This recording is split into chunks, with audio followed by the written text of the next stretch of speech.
Ouais. Regardez Worldline, alors les gars, c'était pas la peine de paniquer. Worldline qui a fait une chute de 60%. Et regardez en 2 jours, le titre a pris presque 30%.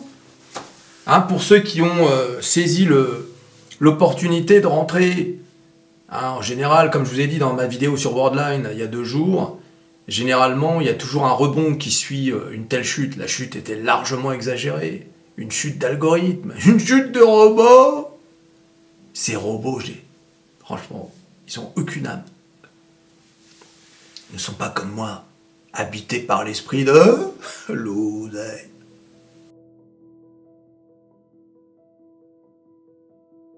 Donc en gros, c'est un peu comme si on avait chuté non plus de 60, mais de 50%. Ah, cette claque de Worldline. J'y repensais aujourd'hui. C'est rarissime quand même, une telle claque. C'est vraiment exagéré, quoi. Mais bon, comme vous le savez, les marchés font ce qu'ils veulent. Hein, font ce qu'ils veulent. Ils sont sans pitié, comme je vous ai dit. Mais aujourd'hui, il y a quand même 2 bonnes nouvelles. Enfin, en tout cas pour mon portefeuille, qui en avait bien besoin. Après les raclés qui... Mon portefeuille, ça fait 2 semaines. 2 semaines que...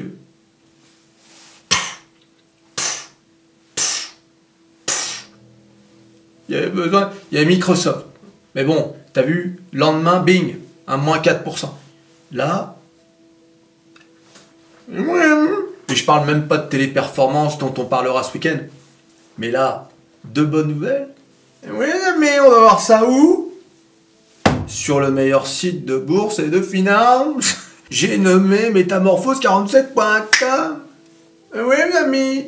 Premier article, les résultats d'Amazon au 3e trimestre dépassent les attentes. L'entreprise met l'accent sur le potentiel de l'intelligence artificielle et les performances d'AWS.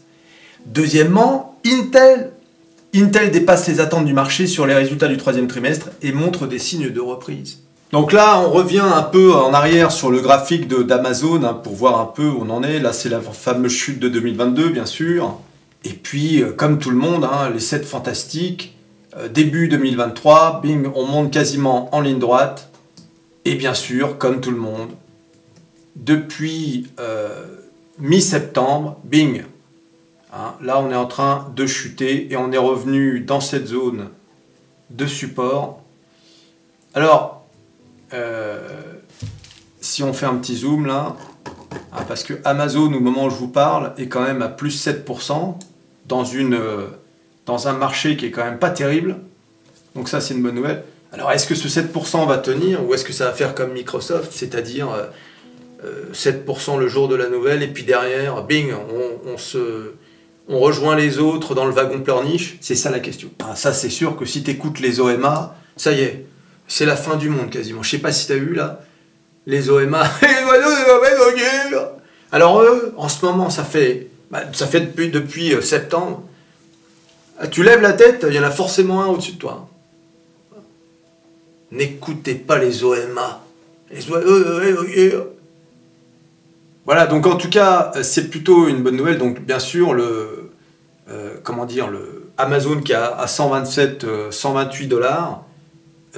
On vise la zone qui est ici, hein, la zone de résistance qui est entre 135 et 145 $. D'accord? Est-ce qu'on va y aller? Bien sûr qu'on va y aller. Bien sûr, ici vous êtes sur Métamorphose 47, la chaîne la plus bullish de France. Ah, c'est pas possible. Oh, les pleurniches en ce moment, là, ça pleurniche dans tous les coins. Ah, oh, c'est pas vrai. Aïe, aïe, aïe. Donc les résultats ont mis en lumière l'intelligence artificielle en tant que point central de l'activité cloud. Ça, c'est important. D'Amazon. Amazon Web Services, AWS, hein, la poule aux œufs d'or, parce que, comme je répète à chaque vidéo, mais sur Amazon, mais tout le monde pense qu'Amazon, c'est les magasins en ligne et tout ça. Non, non, non. La poule aux œufs d'or, c'est AWS, c'est-à-dire les services de cloud.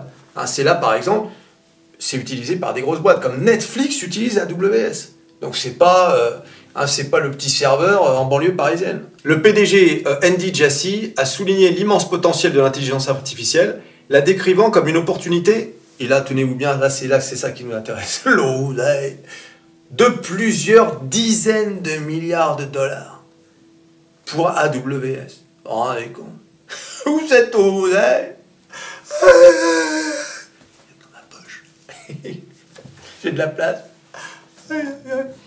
Voilà, bon, vous lirez cet article, hein, on va pas, a priori, vous savez lire, hein, que je sais. L'autre, il veut que je lise, ça sert à quoi que je fasse un article si c'est pour le lire en vidéo? Il est marrant, lui. Juste un chiffre, les ventes nettes, 143 milliards de dollars réels contre 141 milliards de dollars attendus, d'accord? Donc, c'est pas non plus beaucoup plus haut, mais c'est quand même 2 milliards de plus. Mais surtout, ce qui est important, c'est la marge opérationnelle. La marge opérationnelle, 7,8% réel contre 5,46% attendu. Donc là, c'est quand même de bons chiffres. Normalement, c'est pas 7% qu'on devrait avoir. C'est 15, 20%. Voilà. Si l'indice est rouge, alors je dis, c'est pas possible. Là, un peu. Alors, maintenant, Intel. Et bien sûr, pour acheter les actions, n'oubliez pas qu'il vous faut un courtier, les amis. DeGiro, obtenez un bon de 100 € pour les frais de transaction. DeGiro, inscrivez-vous. Le lien dans la description, bien évidemment. Aïe, aïe, aïe, comment tu vas faire sinon sans courtier? Tu peux me dire? Tu crois que tu achètes des actions dans une boulangerie ou comment ça se passe? L'autre, il a un croissant, ouais, et une action Intel, s'il vous plaît. Merci. C'est incroyable. Alors Intel, il faut regarder les graphiques. Regardez, depuis début 2023, parce que si on se focalise au jour le jour, ça sert à rien, on voit pas trop bien. Intel a pris une sacrée claque. Alors, il faut le dire, il y a plusieurs facteurs. Apple qui passe à ses propres processeurs, bon ça c'est la plus grosse claque qu'Intel ait pu prendre. Le fait de s'être fait dépasser par Nvidia sur l'intelligence artificielle, ça c'est vraiment... Bon, bien sûr, il y a eu la guerre en Ukraine, etc. C'est-à-dire l'année 2022. Mais là, si tu regardes bien, regarde, depuis le début 2023, gros rebond d'Intel. Regarde-moi ça. Intel a pris depuis son plus bas récent, plus 45%. D'accord? Voilà. On est à 35 €, pardon, on est à 35 $, et on vient quand même on avait frôlé avec les 24, etc. Donc belle performance d'Intel. Alors bien évidemment, le all-time high qui est à presque 70 $, on n'y est pas encore. Hein. Je veux dire, on en est même très très loin, mais on est à 94% du all-time high. Voilà. Mais on va le voir, Intel est très optimiste. Et donc, pour celui qui est... Moi, je suis sur Intel, hein, déjà. Mais pour celui qui croit en Intel, avoir cette perspective de croissance, ça peut être une belle entreprise dans laquelle rentrer. Attention, pas de conseils financiers sur cette chaîne. Hein, d'accord? Moi, je parle de moi. Hein. Moi, je suis déjà dessus, donc... oui, ami. Donc, les résultats d'Intel au troisième trimestre ont été caractérisés par de solides réalisations sur plusieurs fronts. L'entreprise a réalisé des progrès significatifs dans l'avancement de ses feuilles de route, de processus et de produits, a conclu des accords avec de nouveaux clients fondeurs et a continué d'étendre sa présence dans le domaine de l'intelligence artificielle. T'as vu? Tu peux plus hein, maintenant. Tu peux plus. T'imagines une entreprise technologique qui prononce pas le mot intelligence artificielle toutes les 3 phrases? C'est fini. C'est fini. Au revoir. D'accord? Alors, je me demande si Worldline, ils ont prononcé le mot intelligence artificielle. Le PDG d'Intel, Pat Gelsinger, a exprimé son enthousiasme en déclarant « Nous avons réalisé un troisième trimestre remarquable, souligné par des progrès, nanana, les feuilles de route. » Les feuilles de route, c'est important pour les fabricants de puces. Hein. Je sais pas si tu t'intéresses un peu à l'industrie des microprocesseurs, etc. Ils ont toujours des calendriers. Hein, tel trimestre va sortir tel modèle, tel nanana. Donc, et parfois, ils s'y tiennent pas. Donc, c'est important qu'un fabricant de puces se tienne à sa feuille de route. C'est très très important, sinon le fabricant perd en crédibilité, mais surtout, ça avantage les concurrents. Voilà. Et ils précisent qu'ils introduisent de l'IA partout. Partout.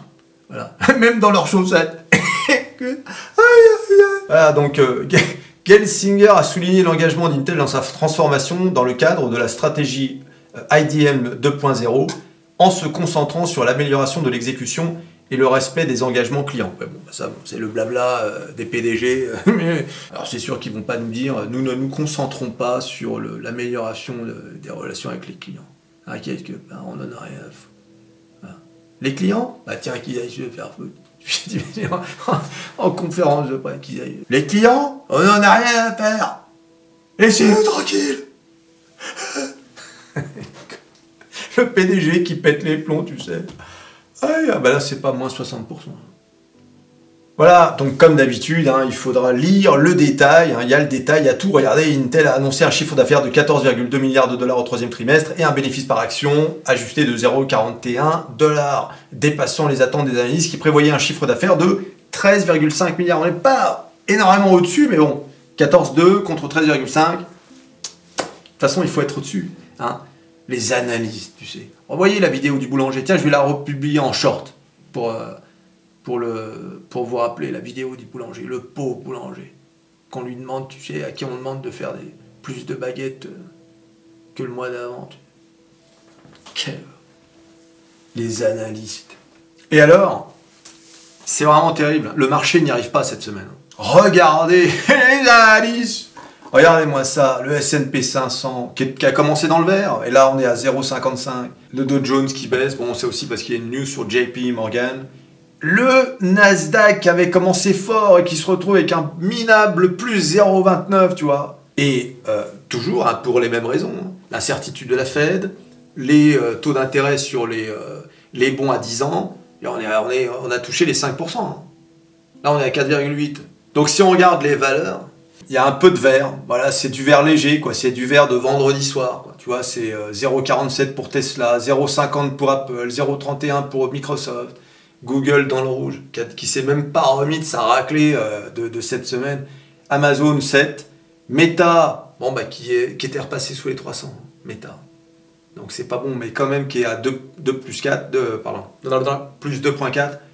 Et Intel plus 9,6%, les amis. Et oui.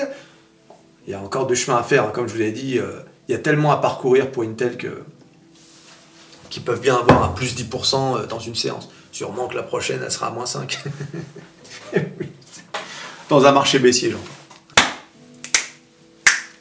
Tu t'abonnes, tu likes, tu partages, tu cliques sur à peu près tout ce qui peut être cliqué. Amazon, Intel, et on se revoit à la prochaine vidéo. Allez, salut.